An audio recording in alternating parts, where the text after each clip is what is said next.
So hey there guys, Erin here again, another keto guide. You guys selected for me to go over protein and keto, so that is the video that I have for you today. I hope you guys enjoy it. If you do, please go ahead and give it a thumbs up because that does really support my channel. And I think that we should build more community on my channel and we should kind of make it a stronger place for people to kind of voice what they're doing. And so if you could go ahead and share your favorite protein source on keto, I would appreciate that because I do feel like we can build a list of different proteins that people are doing and enjoying on keto, and that can help to, provide a little bit more information for others who are trying to go through this whole keto process, because it can be a little confusing. And just hearing what others are doing is helpful to everybody. Keto and protein. I think there's two massive misconceptions out there, and the first is that keto is a high protein diet. You have to eat lots and lots and lots of protein. The other is that keto is actually a low protein diet and that you need to be kind of fearful of it, otherwise it'll knock you out of ketosis. So those two things are on polar opposite sides of the spectrum, and yeah, it can get very confusing, especially if you are a keto newbie and you're just hearing all this information and you don't know where to go. So what is the truth? Keto is a moderate protein diet. So that means on the keto macro wheel that you will often see, you've got your 5% carbs, 20% protein, and 75% fat. So it's the middle child of the macros in regards to how much you should consume, based on a percentage in your daily kind of food intake. So let's break this down more. What do our bodies actually need? When it comes to real food requirements from macros, we essentially need protein and fat in order to survive.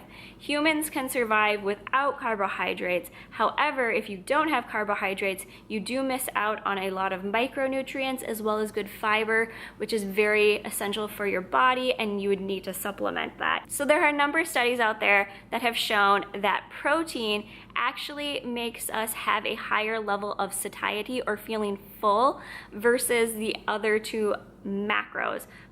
Fat is a close second, but it's still not as high as protein, and carbs are the lowest. So what does this mean? It means that if you are on a high carb diet, you would need to eat more often in order to continue to feel full and fueled. If you are in a high fat diet and eating a moderate level of protein, which most people on keto are, you will feel fuller longer. I think that's the chief kind of complaint or compliment, however you want to look at it, regarding keto and feeling full, feeling like you don't need to eat. I can't finish my keto meal because my last keto meal has just gotten me so full.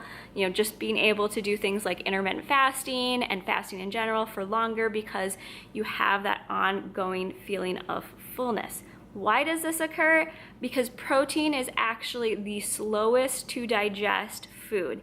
It takes your body a lot longer and you expend more energy by burning protein. That means when you take protein in, it takes longer to get through your entire system. It takes longer for your body to break that down and to absorb everything.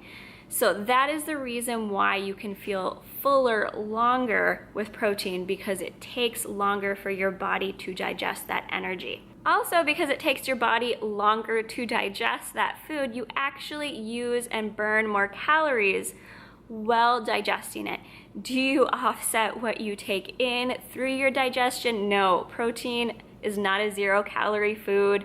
Absolutely not. You would still need to expend that energy in some way, either by just living or by working out. If you're trying to work at a deficit, you can't just think, if I eat all protein, it takes my body forever to digest this and I don't need to do anything else in order to lose weight. You need to eat at a deficit, you need to work out, those things still matter. However, it is a little bit more work for your body to digest it. So it does take a little bit more to get it through your system. Also, when you eat more protein, it does help your body to build more muscle.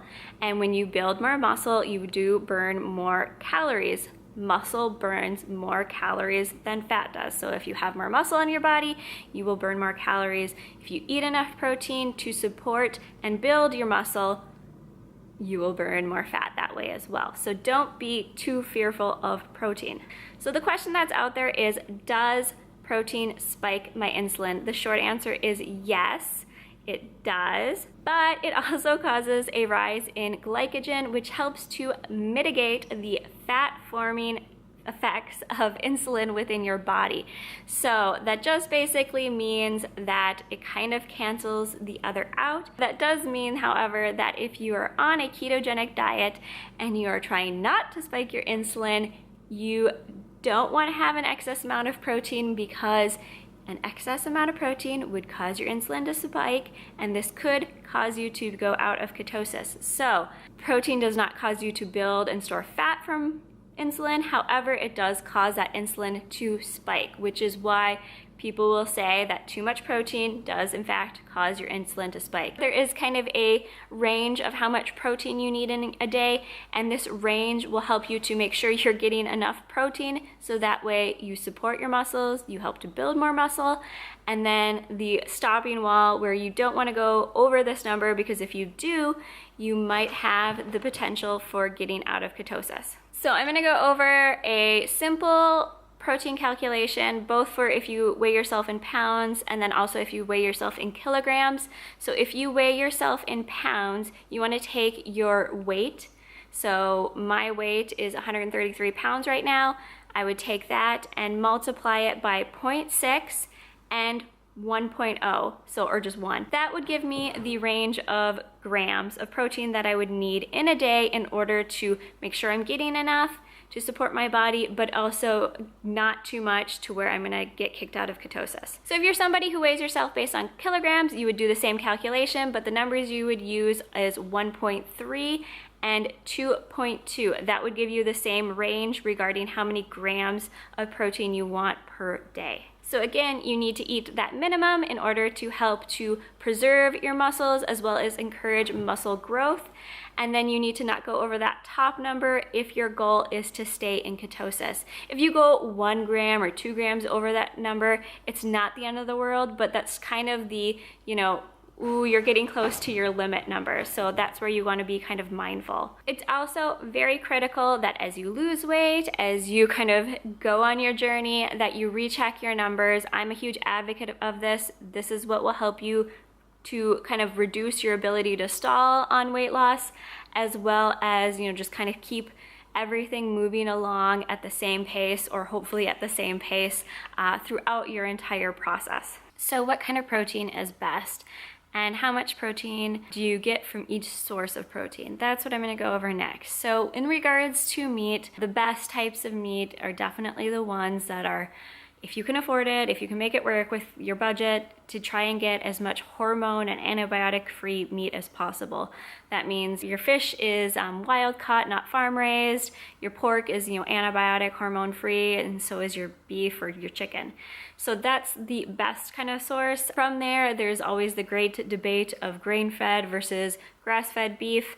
I am somebody who eats grass-fed beef. The main reason why I do it is because when you eat grain-fed meat, based on the feed that they typically get, it can be higher in omega-6s, and I generally try to avoid eating as much omega-6 as possible just to keep my omega ratio in balance. That helps to balance your hormones and just helps to balance a ton of different functions within your body. So the omegas are one of the reasons, and then again with the hormones and the antibiotics, when you digest and eat that meat, it gets into your body and it actually stays in your body longer and can have an adverse effect on your health throughout the span of your life. So just try to avoid it. I know that those meats and stuff are a little bit more expensive. Just try to work it into your budget. I'm gonna go over some other non-meat related options for protein, and that is a good way to also kind of supplement it in there. So the following kind of meat options that I'm gonna go over are based on 150 gram serving of each and how much protein you get from it. So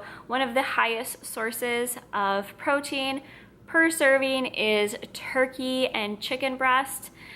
It's just basically based on that muscle and the size of it. So you do get the most protein from that with 37 grams of protein per serving. The second one would be tuna. You get 32 grams of protein per serving, with venison and salmon both coming in at 32 grams, and then regular beef coming in about 31 grams of protein per serving. So meat is in fact your highest and easiest way to get a good amount of protein in per meal. I also, when it comes to kind of meat, I do collagen within my bulletproof coffee. This gets me about 11 to 12 grams of additional protein into my meal and just kind of helps me to spread my protein out throughout the day so that any kind of insulin spikes are kind of just minor throughout the day. They're not such a huge spike at one time. It just kind of reduces it the same way you would with your carbohydrates. So for your non-meat items, this would include dairy items and eggs. Chicken eggs have about 6.5 grams of protein per large eggs, with duck eggs having about 9 grams per large egg. If you are gonna try and get protein from a dairy source, cheese is definitely your best bet, with higher, fuller fat cheese having about 14 grams or more of protein per 2-ounce serving. And then mozzarella is the second highest protein source per 2-ounce serving, with about 13.8 grams.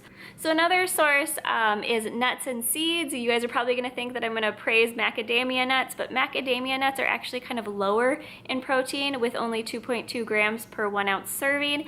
The best nut or seed that you can eat to get protein in on keto is actually pumpkin seeds.